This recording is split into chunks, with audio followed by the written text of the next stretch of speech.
It's the Opperman Report. Join digital forensic investigator and PI Ed Opperman for an in-depth discussion of conspiracy theories, strategy of New World Order resistance, high-profile court cases in the news, and interviews with expert guests and authors on these topics and more. It's the Opperman Report. And now, here is investigator Ed Opperman.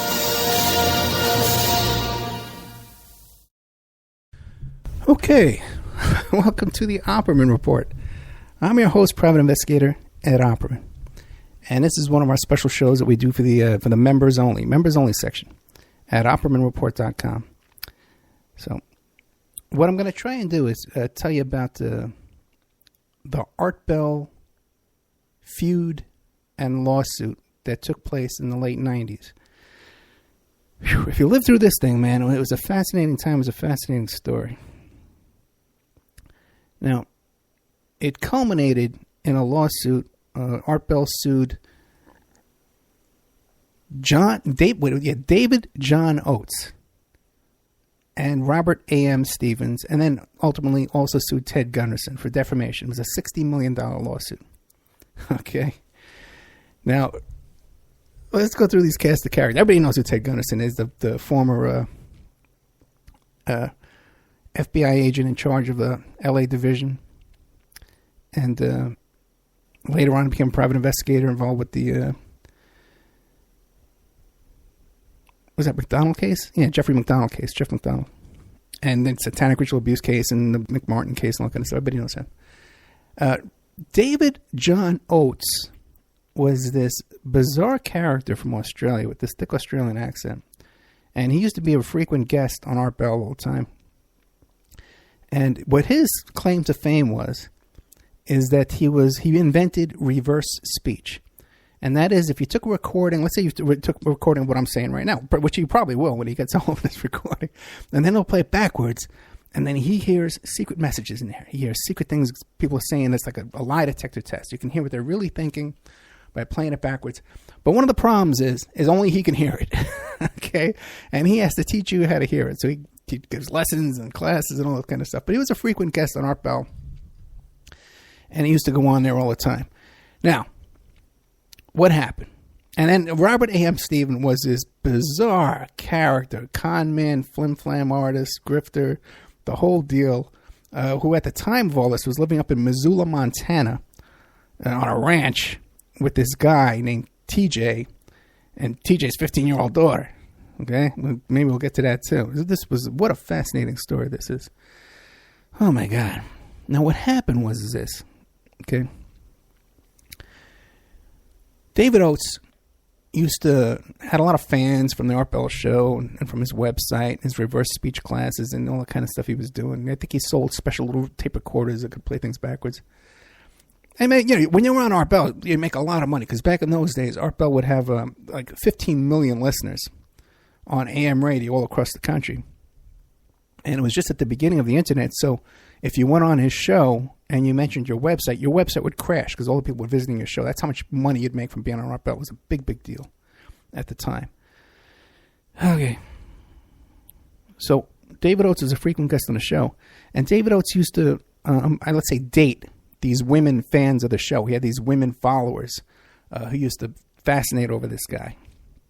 And he would get in his van and drive around the country and go visit them and allegedly have sex with them in his van. Okay, that's freaking you get. But this is what the guy did. And a couple of these women, one was named Naomi and another one was named Melody. And they had both dated Oates and whatever. It's craziness. And there was another woman who used to call him Malaysia all the time, like a Ren Fair kind of, you know what I mean? Victorian, Malaysia. Oh, my God. So what happened was, according to these two witnesses,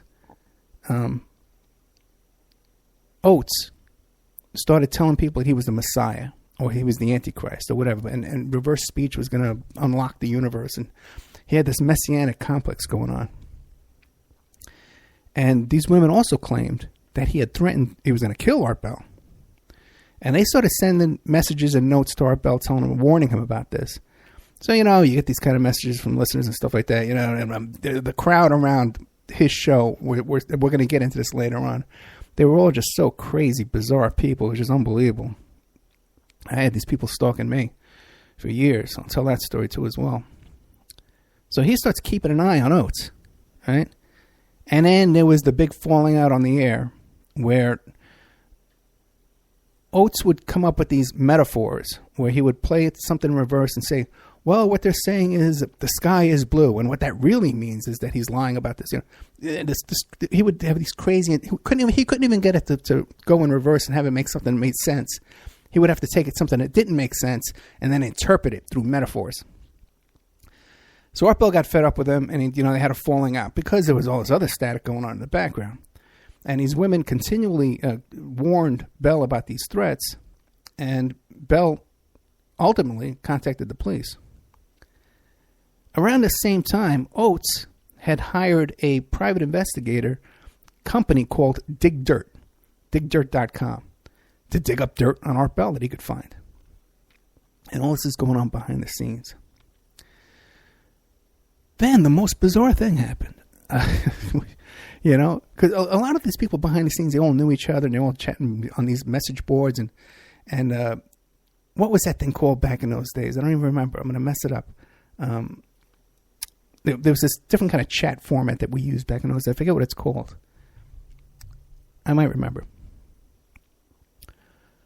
But there was also a little side feud going on between Richard Hoagland and Major Ed Dames.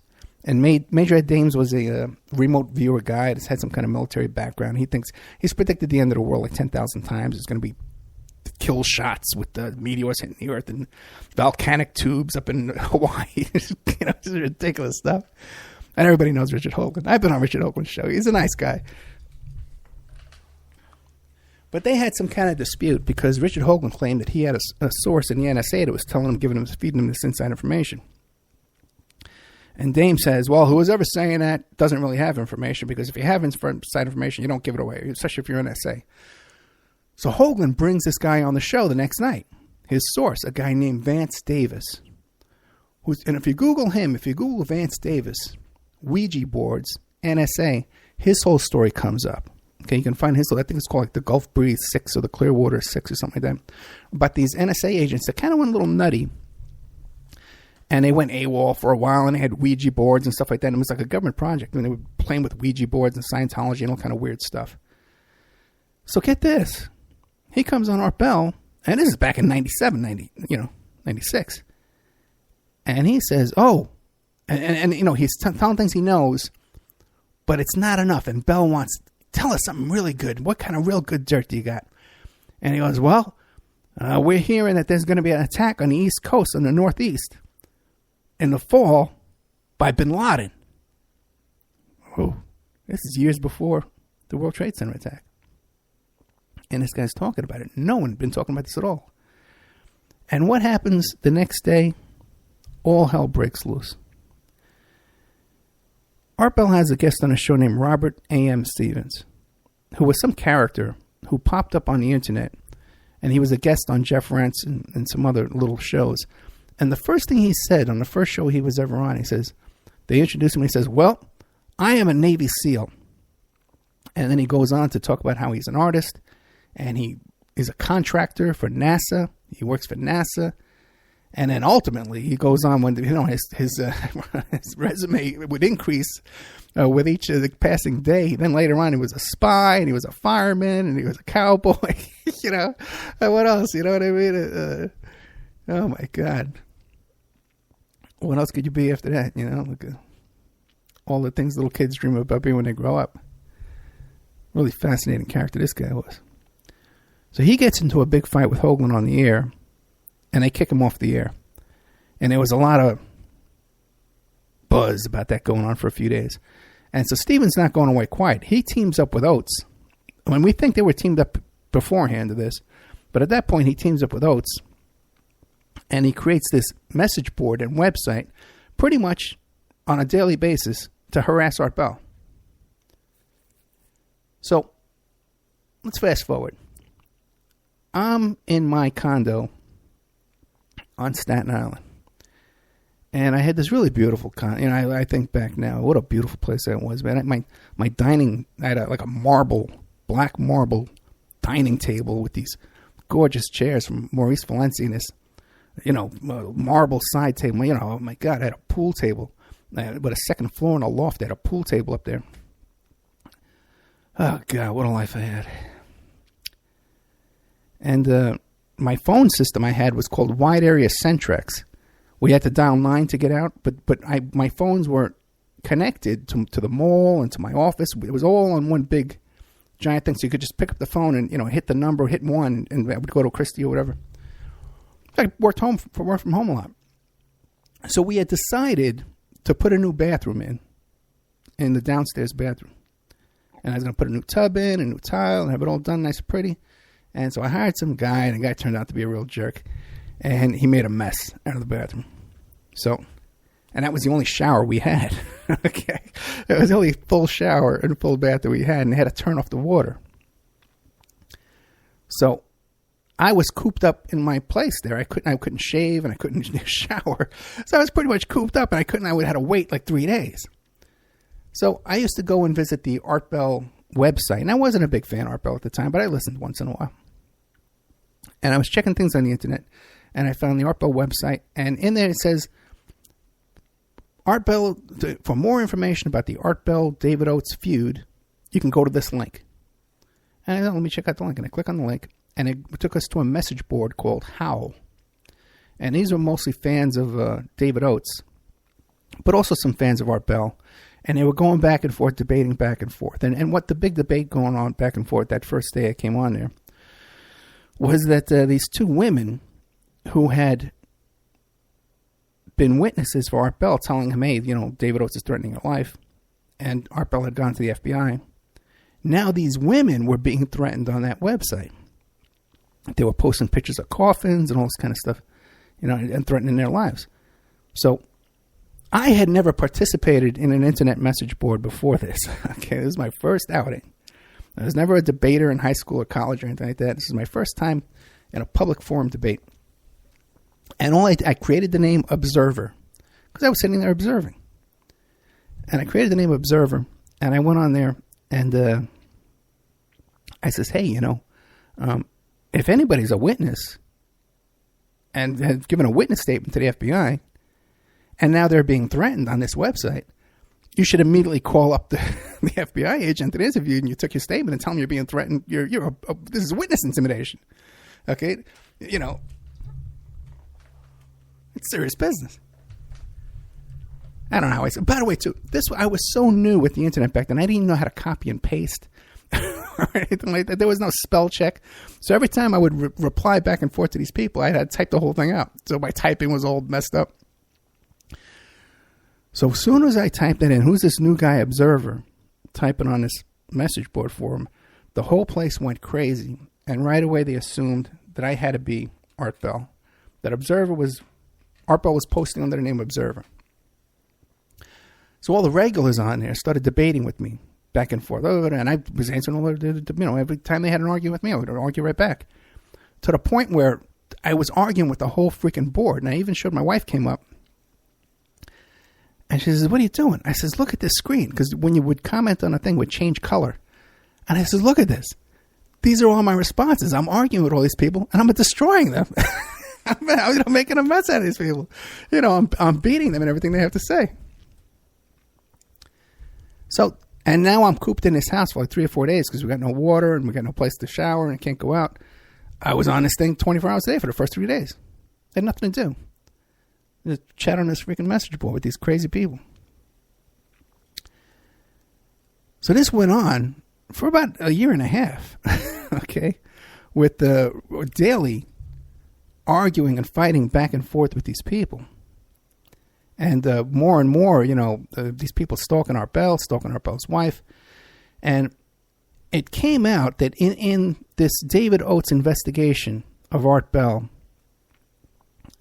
at the time, Art Bell's son, this is all in the newspapers, it's not a secret, but his son was kidnapped and physically abused. And kidnapped in chains by a teacher and given drugs and, chained and taken across, And somehow there was some kind of confusion or whatever in this investigation, and they made this allegation that Art Bell was abusing kids in their confusion. Okay? I became very close with Art Bell around this time and later on in the story, and we were talking to each other back and forth all day long, faxing back and forth and messages back and forth, and I've never seen any kind of indication the guy would do anything like that. So it was getting more and more intense back and forth, all this fighting and stuff. And Observer became a fixture on these boards and kind of like the guy who was kicking everybody's ass. So then what happens is people from Alt Art Bell on Usenet, you know what the chat room was called? It was called IRC. So you remember back in the old days, the IRC chat rooms, we'd all be chatting back and forth. So people from the Alt Art Bell and all the crazy people that were stalking Art Bell on Usenet found out about our little chat group, and they were saying, "Oh my God," because these guys were obsessed with Bell, and they were saying, "Oh my God, we can come here all day long. We can," and they used to make like these parody pictures and songs, and just obsessively, 24 hours a day. These people were just consumed with Art Bell's the show and his guests and the people. It was the most fascinating thing I've ever seen in my life. So they showed up, all as a group. They showed up all in one day, And they were like, "Oh, hey, we're here to take over." Okay, all right. Well, I was running the thing at that point. I was in charge, I was kicking everybody's ass with coming along, So then this other group, an even more bizarre group called Spam House, showed up. And they all showed up like late to the party because this had been going on for months and months. And this group shows up, and these guys were totally obsessed with Bell as well. And these guys were real professional stalkers too. They even there was an ISP that was helping them out that they were all using.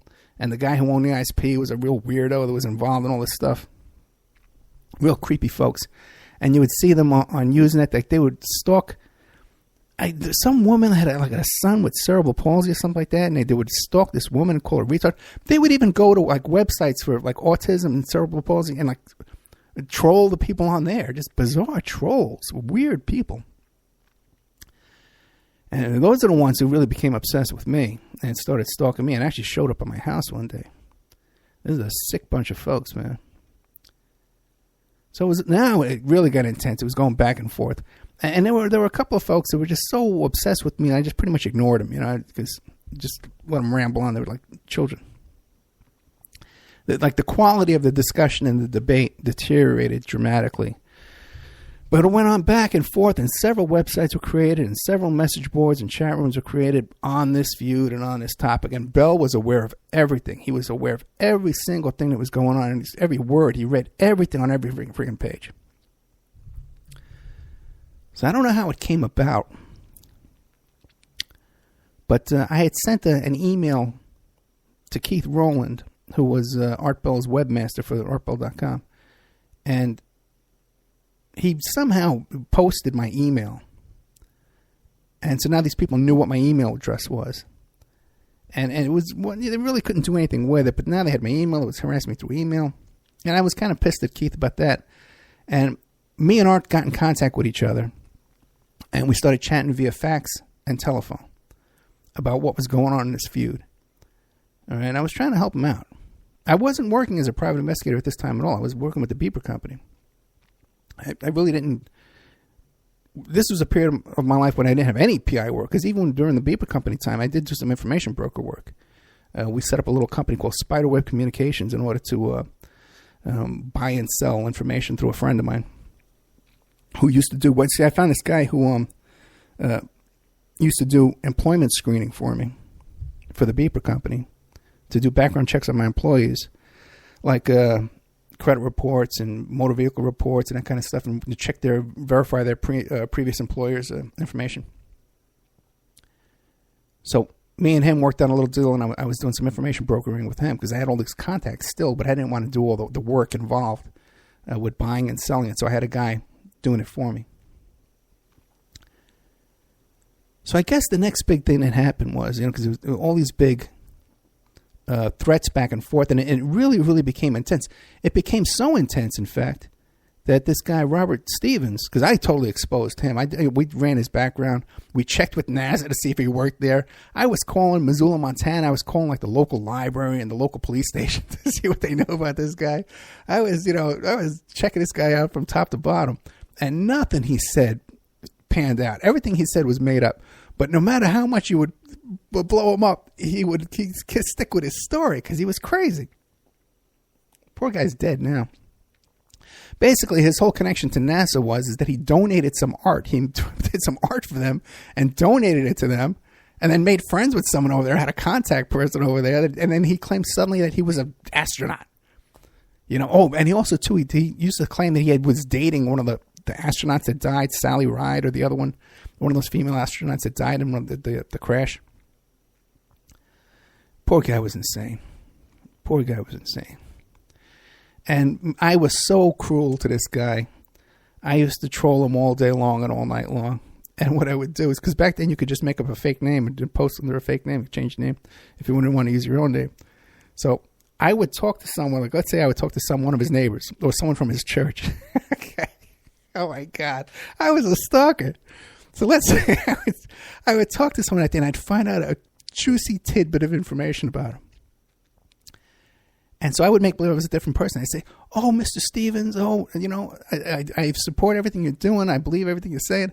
What do you know about the Mormon religion? What can you tell me about this?" And then, and I'd have him going back and forth, and he's an authority, and he's going back, he's lecturing me on this stuff like that. And then I would zing him with it in the middle of the night. By the time it was like 1 o'clock in the morning, he was already drunk off his face. Then I'd zing him, and he'd know it was me, and I'd been checking him out. He'd know I'd been talking to his neighbors. Oh my God.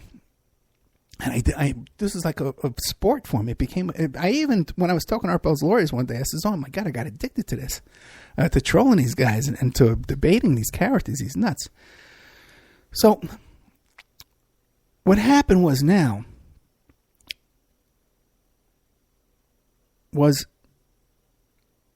Art Bell made an announcement that, because Art Bell made an announcement because he would talk about this on the radio sometimes, about his feud with Oates and Stevens. And Art Bell made an announcement that he was going to make an announcement. There was a notice on his website. He was going to make an announcement on the air that night. And I took an educated guess that he had finally filed a lawsuit because I knew he was thinking of doing it. I took an educated guess that he was going to file a lawsuit. So I posted as Observer and I says, he's going to announce the lawsuit. Okay. But I was bluffing. I didn't know for sure, but I was bluffing. And I said, he's going to make the announcement tonight. You'll see. He's announcing the lawsuit. And that's what he did that night. When midnight, crack of dawn, I remember I refreshed the page, and there it was. He announced the lawsuit. He was suing David Oates and suing Robert M. Stevens. So A.M. Stevens. So now at that point, we knew it all along that you were involved with Oates. We knew it all along you were involved with Bell. Oh, you were in cahoots. You work for Bell. We knew it. But no, it wasn't. It was just I was bluffing. Okay, I was bluffing, guys. Oh, my God.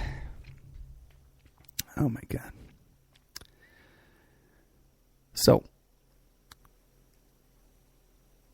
at that point, I was treated with much more respect on the board. And one of the women who had been dating Oates said, Ed, take it easy on him, because I could tell he's tired and he wants to settle. So I made an overture to him. I says, "Well, listen, man, you ready to negotiate a settlement?" And he says, yes, I must settle. Let's settle right now. So we contacted each other off the air. I had the cell phone business, the beeper business. So I had a cell phone that was a demo line. Okay, it was a free line that was provided to me by a company called HL Dallas. So I knew if I used one of those numbers, okay, on my demo line, that there's no way they could trace it back to me and find out who I was or where I lived and stuff. Okay, so I gave him that number. And the first night, I call him up and I'm talking, "I must settle. We have to settle right away. We must settle." But he says, "I've spent all this money on attorney fees. I have all these lawyer fees.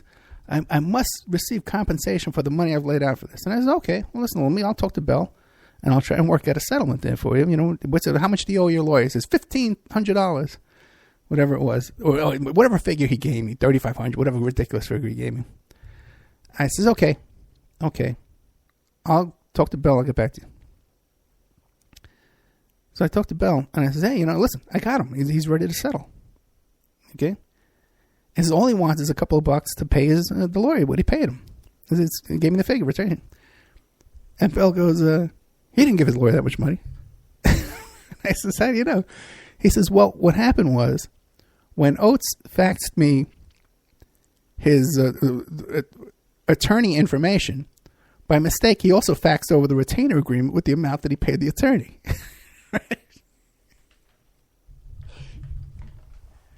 So I said, that bastard, he lied to me. Here I am, I'm trying to help him. I'm trying to help everybody involved for free, by the way. Because it's kind of a hobby. I'm trying to help this guy for free. And he freaking lies to me. Makes me look stupid on top. So I get the Oates on the phone. I said, hey, man, whatever the figure was, 3,500, 5,000. I said, you didn't give that much. I says, you only gave your lawyer this amount. And he goes, oh, no. And I says, no, look, I got it right in front of me. And I start reading it to him. I said, no, Art Bell was retained in the Art Bell lawsuit, David John Oates, the amount of blah, blah, blah. And he freaked out. Who are you? Who sent you here? Who do you work for? You think around away, he thinks I'm CIA or FBI or some undercover agent. Because all these guys are crazy and paranoid on top of everything, man. I said, no, I'm not. I said, you were stupid and you faxed this over to Bell and he gave it to me. So you lied to me, man. So me and him had a little falling out. But then again, he comes back to me again later on and he wants to negotiate. And I'm negotiating back and forth with him and with Bell. And what happened was then is in one of our conversations, he tells me, he says, well, what my plan is I'm not going to respond to the lawsuit. It was a $60 million lawsuit. He says, well, I'll let him get the judgment and then I'll declare bankruptcy and that'll be it. So when I explained that to Bell and Bell's lawyers, they says, oh, he told you that? I says, yeah. He says, yeah, that's what he says we're going to do. He said, well, you can't do that. You can't contemplate bankruptcy and incur a debt while you're contemplating bankruptcy. That would be like if I'm going to file bankruptcy. Well, let me spend all my money. Let me run up all my credit cards, which everybody does. But if you have a witness that you told that you're going to do that to, that's a crime. You can't do that. You're unable to declare bankruptcy. So they says, will you put that in an affidavit? And I said, yes, I will. And I have the affidavit here. By the way, when we were just moving, this is why I remembered this whole story. I decided to do this with you. Is I have the entire affidavit, except for, I think, for the last page. I might have another version around here someplace. I'll find it. And we're going to scan it and put it up in the member section. We'll get that over to you. And you read the whole thing. So I did the affidavit, and I described everything he told me, my whole involvement with this whole thing, blah, blah, blah, everything. And Art and Keith called me up, and they said, oh, we got your affidavit. This is great. They're laughing like little schoolgirls. Okay? They're laughing like little kids. And I said, well, listen, we know you got mad last time about your email address, so we're going to put this up. It has your name on it. He said, you don't mind, do you?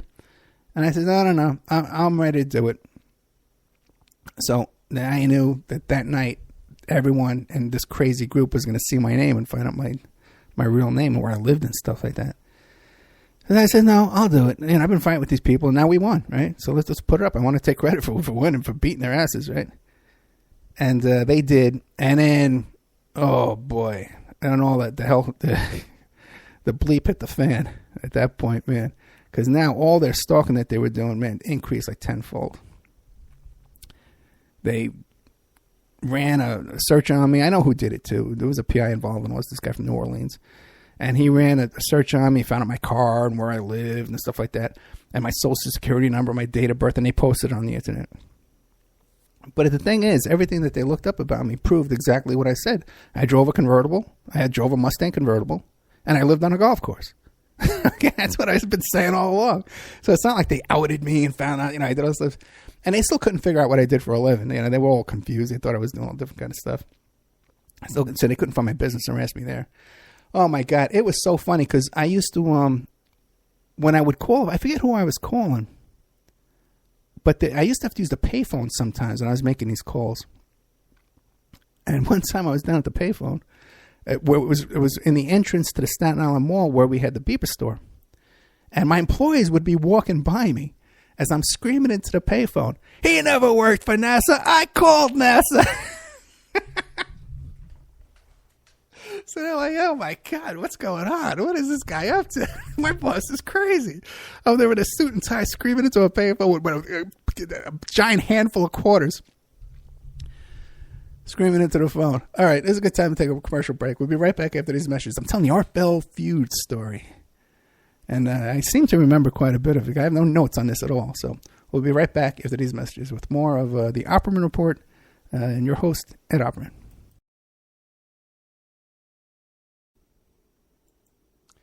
And now a word from our sponsors. Archival Revival, the Christian Film Archive, is currently paying for vintage Christian films. They are dedicated to preserving and restoring classic Christian films and media. So if you have an original prints, negatives, or other film elements of classic Christian films, or you have audio recording masters for classic Christian record albums, they want to buy them from you. So email archival.revival@gmail.com and they're going to make you an offer. Archival Revival wants to preserve these classic Christian films so that they continue saving people for years. These films have brought people to salvation. They want to continue that. Their staff has decades of experience in handling and preserving of film elements, and they utilize the very best climate-controlled film storage facilities around the world. Contact them today at archival.revival@gmail.com. If there's someone you know has these prints, negatives, recording masters, or other materials from vintage Christian films, you can check out their blog at archivalrevival.blogspot.com. Now, just so you understand, Archival Revival wants to pay you for these films. So you can look in your church attic, in the church basement. If you have a friend who runs a Christian youth ministry or these youth vacation Bible study camps, they have these old films in those big metal containers, 16 millimeter and 35 millimeter. Archival Revival wants to buy them from you. So this is a sponsor that actually wants to give you money. And all you have to do is contact them, tell them what you have. If you're in the UK or Ireland or Africa, these films are all over the world, and they're gathering dust, and they're going to deteriorate if they don't get into the hands of Archival Revival. So that's archival.revival@gmail.com, or the blog spot is archivalrevival.blogspot.com.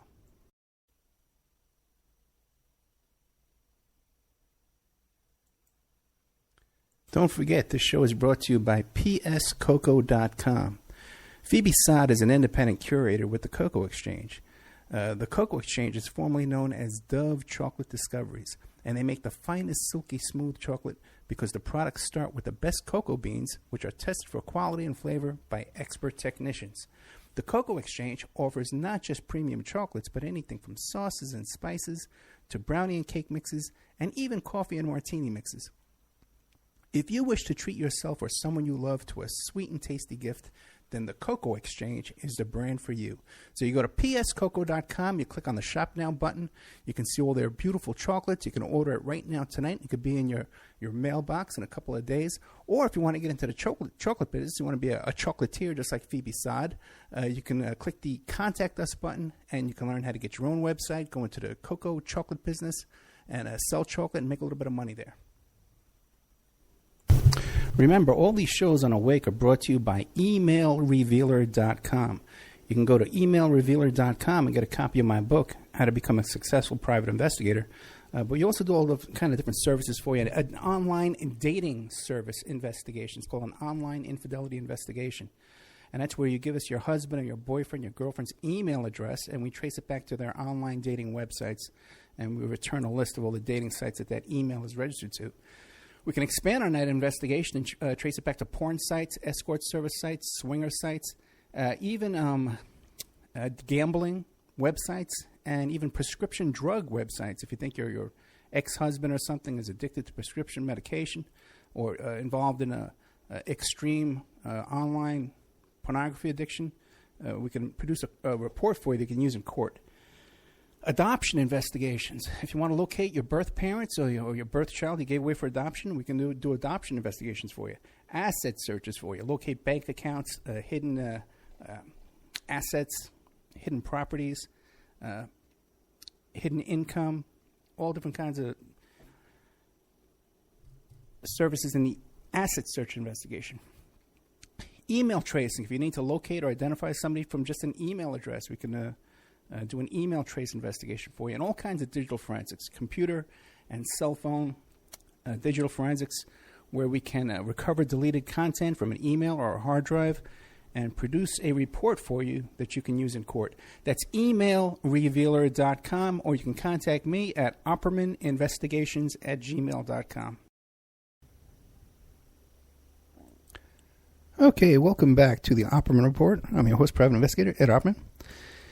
And as we left our story, our hero was settling the Art Bell David Oates $60 million lawsuit. So how that all wound up was they both agreed to go on the air and apologize to each other. And then Art Bell agreed to drop his lawsuit. Oates dropped his lawsuit because he filed some crazy countersuit.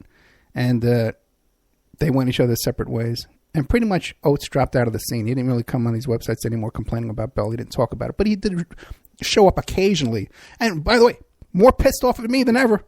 Here I am, begging me to settle for him. I got him out of it. But now he hated me even more than ever before. And then Stevens was such a flake, and he had no money. He was threatening to sue everybody if ever suing him. He didn't even respond to his lawsuit. So that pretty much drifted away as well. So I was on a roll here. I figured I'd solve this. So there was still a lawsuit between Art Bell and Ted Gunderson. So I said, you know what? I did so good with this. Let me call Ted Gunderson, okay? Because I had known Ted for years, and I was mostly trying to sell him on my services and trying to get him to use my information broker business, to buy plate numbers from me, cell phone breaks and locates and stuff like that every PI uses these. Now they have these database services that are huge, but you had guys like me who had connections, with the phone company and the DMV, and you'd call me up or you'd send me a fax, and I'd call up my guy, and we'd shift the money around. So I had known Ted for years and years, and I called him up. He remembered me. It's funny too, another thing with Ted was he had this idea in his head.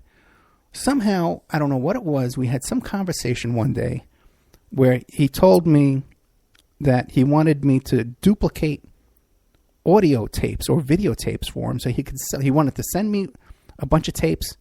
I would go to the store, buy blank tapes, duplicate them, send them back to him, and then we would sell them. I had no experience in doing this. I knew it could be done. I knew I could buy the VCR with it, but the duplicating thing, I knew it could be done. And I knew, I could do it if I wanted to. But I never promised I was going to do this or whatever. I don't know how he got this idea. Maybe he had me confused with somebody else, or we discussed maybe when I used to do my audio stuff with the Pizza Connection trial. I don't know what it was. And so every time I would talk to him, he would always say, well, hey, what about that thing we were supposed to do with the videotapes? You never got back. And I said, Ted, I'll do it with you. I know I'm not, that's not what I do. But I'll do it. Let's go do it, And then, I'd never hear from him again. And then I'd call him back something else. And, well, whatever happened to that thing? And I'd say, what, man? That's not my thing. That's your thing. I'll do it if you want. So anyway, I call him up. That's the first thing out of his mouth. Well, whatever happened to that thing? And it was stuck in his head that I was his videotape guy. So I said to him, listen, man, I'm involved in this whole Art Bell lawsuit. And he goes, oh, yeah, listen, I can't talk about that. I'm in litigation. I don't want to talk about that. He says, what's your involvement? And I says, well, I helped negotiate the other portion of it. And I can work this out. I says, you and Art Bell would like each other if you ever talk to each other off the air, because you're both right-wing, you're both nuts. I said, I didn't say that, but I said, you guys would like each other. You can work this out. I'll help you. Some apologies. And he goes, no, I don't have to worry about that because, my insurance company's handling it, that my errors and omissions insurance is covering that for me. So I knew at the time from being a PI, I wasn't a PI at that time, but from previously being a PI and, being around PIs and PI work, that I knew that you have to have errors and omissions insurance as a private investigator. So if you make a mistake or you leave something out of your report and the client is damaged and they sue you for that, let's say I say someone has a criminal record and they really don't by mistake. Or I don't say they have a criminal record and they do because I omitted it. And then the guy goes out and does something crazy on the job. They come after me. So you got this insurance. It's very cheap. And he says, well, and so at the time, I just assumed, okay, yeah, that's how that works. I didn't know anything about being on the radio or having a radio show like that. I know today that's BS. That my errors and omissions insurance that I have right now today doesn't cover me for anything I say on the radio. So he had some other insurance company handling this for him. Okay? Think of that. I don't know what it was, but I think he was still working for the FBI. Because I had clients later on tell me that they ran into him at the FBI office. So I think the whole Ted Gunderson thing, he was always working for the FBI. But whatever. That's a side. We may all do a whole show about that one day, but whatever. So he didn't want me to help him. And then when later on we talked after he lost the suit and his insurance company settled, then he said to me, he says, you know what? I should have fought that suit because he thought he didn't do anything wrong is what he felt. Even though I'm pretty sure he was mixed up with that whole, he got confused by that crazy report by that Dig Dirt company, which went out of business too, by the way. And not because of this, but just being, I guess, doing bad work. Okay. I guess around this time, I guess this is what you would call, it's a small world segment. One of these women who was dating Oates and feeding information to Bell, she also had gone on the Oprah Winfrey show claiming that her father molested her. And that turned out to be all wrong. And then she apologized to her father, back and forth. Maybe he did, maybe he didn't, whatever. She had problems. These were very fragile, delicate women that had rough lives and had issues. And that's what really used to piss me off about the way Oates and Stevens were treating them. Because these are people that obviously had problems. These were, people that had been through the mill. So one day I'm chatting with this woman on IRC, in one of our many chat rooms we had, and she says, oh, I'm dating a man who's from Staten Island. Maybe you know him because he lives in Vegas now. I pretty much knew everybody who lived in Staten Island moved to Vegas, okay, because it's a small crowd. But it turns out it was a pretty good friend of mine named Dave, who we were actually going to go into business together at one point when we were moving out to Vegas. He had moved out to Vegas a few years before me. So me and my wife invited her and Dave over to our house. And, we had a nice dinner with them. We had a nice time. And we had a good evening. And then, Dave and her had a falling out. Now, what happened was, okay, this won't be in chronological order, but I'll tell you the story about Dave and her. She went to live with Dave. And Dave was a straight guy. He was married to the same woman for like 50 years. He had a daughter that was a prosecutor. The guy did business with Trump. The guy did business with Cashman. I forget the other family. The big people here in Vegas. The guy was a real serious businessman, legit guy, good guy. And she went to live with him and had a breakdown. I had to go to one time. Me and Dave were going to a convention together here, and the ambulance was coming to pick her up because whatever. I didn't know if it was a suicide attempt or what. She claimed it was something, stomach cramps or whatever it was. But he had given her a eviction notice, and then she wound up in the emergency room, and she was hysterical. I went down to the emergency room, tried to calm her down. Let me tell you something. My conscience is so clear in this whole case. I did nothing wrong, nothing bad to anybody, never hurt anybody. I tried to help everybody involved, and things got pretty nasty, all around, really, and unappreciated all around, I would say. So Dave kicks her out of his house, and she starts stalking him. And wasn't just stalking him, but was also trying to drag me into it. Okay? Like, I was trying to keep out of it. But in the chat rooms and the message boards, she had this other friend who was this crazy guy who actually later on I found out that they investigated him for the anthrax case. Okay? Because he worked at the post office. That's a whole nother story, because I contacted people that worked in the same post office with him. He says, yeah, the FBI was down there asking questions about this guy. This guy's a nut. He married some woman on death row, which is a real nut as well. So these two were going back and forth saying, she's saying, Dave tried to kill me. He tried to tamper with my brakes. Oh, and he's saying, well, you better go to the police and take pictures of the brakes. And all this kind of stuff right in front of me to piss me off and drag me into this, when there's no way Dave did any of that kind of stuff. In fact, he went to court and he had a restraining order against her because she was off her meds. That's what happened in real life. So I got so pissed off, I says, that's it. I'm not dealing with these people ever again. Okay? And at one stage in all this, because this is way back in the beginning, this is before Google. Okay? I'm talking about Yahoo and stuff like that you'd use. I don't know, maybe Google was just starting out. But I did a search on my own name, and I typed in Ed Opperman, Observer. And you know what came up? A picture of my office in my my home, in my ex-wife's house.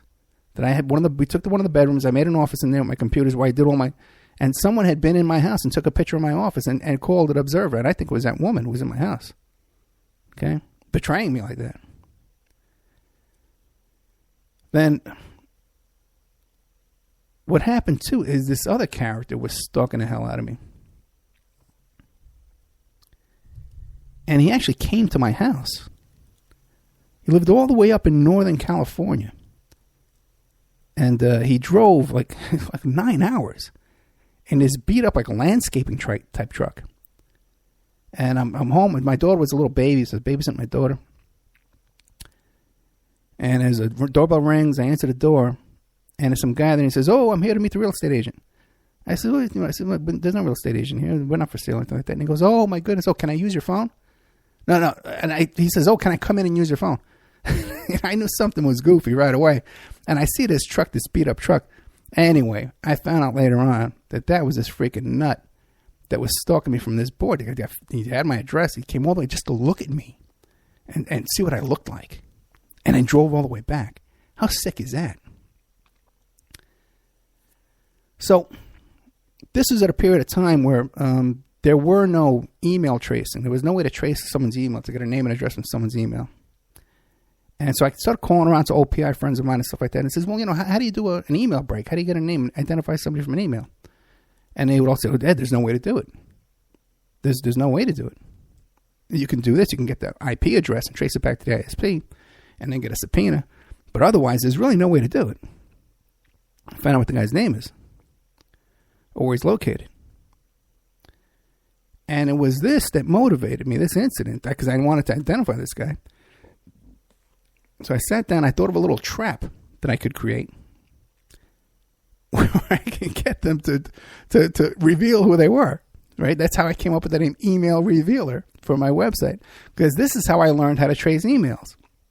And I said, well, no one else can do it, because I talked to the top guys in the field. I was talking to the top private investigators at the time. It was like around 2000.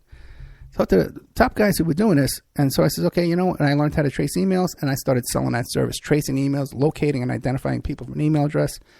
So something good came out of all this. And I also, then I learned how to trace them back to online dating websites and catch people cheating online. Then I learned how to monitor an email account, see if anybody's accessing your email account and reading your emails, hacking your account. So that's how I became like this email expert guy, because I needed this service for my own personal safety, my own personal well-being, and I learned how to do it.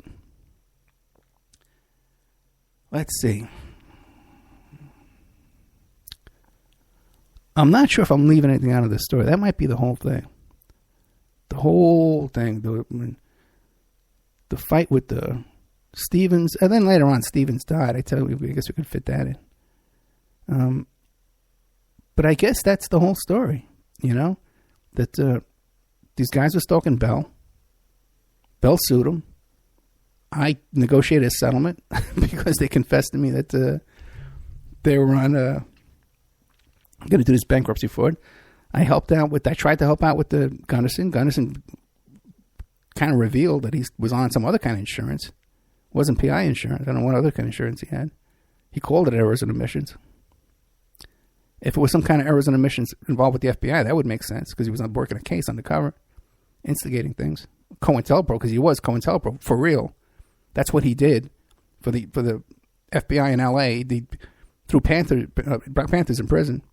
That's what his job was. That's where COINTELPRO originated and was operating.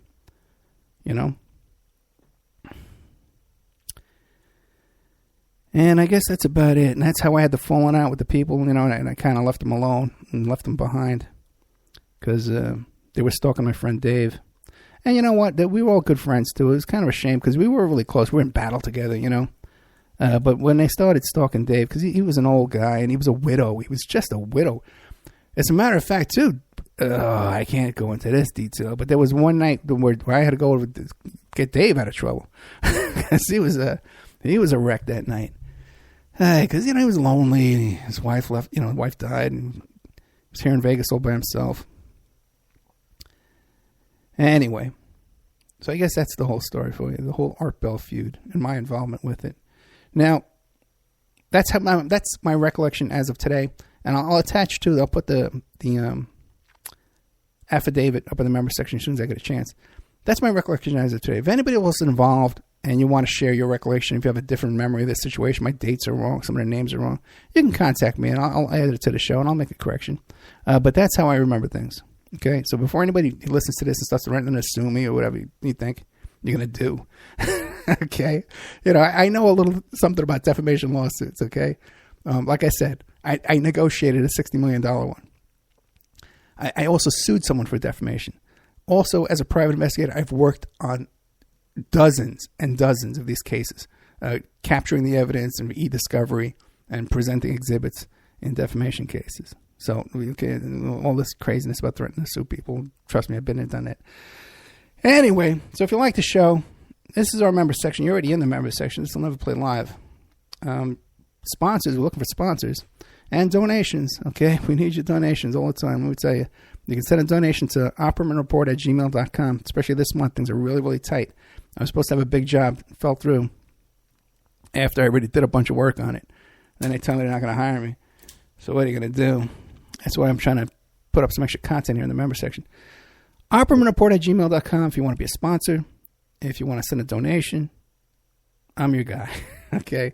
And that's the inside story of the Art Bell, David Oates, Robert Stevens, Navy SEAL. Oh, well, you know what? There's a little bit more. Maybe I'll add to this as time goes on because there's some other people. Because a lot of people, big names that are in radio today, were behind the scenes in all this, causing skullduggery and kind of agitating the situation too. And I used to tell Bell, man, I says, you know what, man, these guys should work on their own show. Rather than be here stalking you. How does that work? And a lot of guys too are out there trying to defame me and to harass me and annoy me. Work on your own show. Build up your own audience. Don't be worried about what I got. Build up your own. It's easy to get on stations. It's easy to get on iHeart and iTunes. You do a little work, you do it.